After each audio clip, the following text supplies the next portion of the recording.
எந்த ஒரு அரசியல் கட்சியையும் உடைத்து குளிர்காய வேண்டிய அவசியம் பாஜகவிற்கு இல்லை என்று மத்திய இணையமைச்சர் பொன் ராதாகிருஷ்ணன் தெரிவித்துள்ளார்.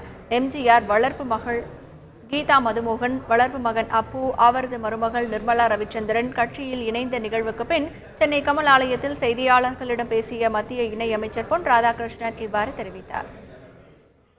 எந்த கட்சியையும் உடைத்து எந்த கட்சியும் குழப்பத்தை ஏற்படுத்தி அதன் மூலமாக குளிர்காய வேண்டிய தேவையில் பாரதிய ஜனதா கட்சி இல்லை.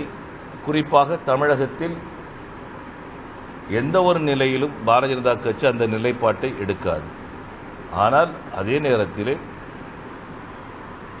அந்தந்த கட்சிகளைச் சேர்ந்த தொண்டர்கள் அங்கே மதிக்கப்படவில்லை, அவர்களுக்கு அங்கே திருப்தியான செயல்பாடுகள் இல்லை என்கின்ற நிலையில் பிற கட்சிகளைச் சேர்ந்த சகோதரர்கள் பாரதிய ஜனதா கட்சியை பார்த்து, பிரதமர் நரேந்திர மோடியினுடைய செயல்பாடுகளை பார்த்து வரும் பட்சத்திலே அவர்களை உதறி தள்ளுவதற்கும் பாரதிய ஜனதா கட்சி தயாராக இல்லை. காரணம், ஒவ்வொரு கட்சியினுடைய தொண்டனும் இந்த நாடு நன்றாக இருக்க வேண்டும், தமிழகம் நன்றாக இருக்க வேண்டும், அதற்காக தங்களுடைய கட்சியை உழைக்க வேண்டும் என்று விரும்பி தங்களை பணியில் ஈடுபடுத்திக் கொண்டு அது நிறைவேறாத பட்சத்தில் பாரதிய ஜனதா கட்சிக்கு வருகிறார்கள் என்று சொன்னால், அவருடைய நோக்கம் நிறைவேறக்கூடிய வகையில் பாரதிய ஜனதா கட்சிக்கு வருகிறார்கள் என்று சொன்னால், அவர்களை ஊக்கப்படுத்தி தேசப்பணியிலே தமிழகத்தினுடைய முன்னேற்றத்திலே ஈடுபட வைப்பது பாரதிய ஜனதா கட்சியுடைய கடமை என்று நாங்கள் கருதுகிறோம்.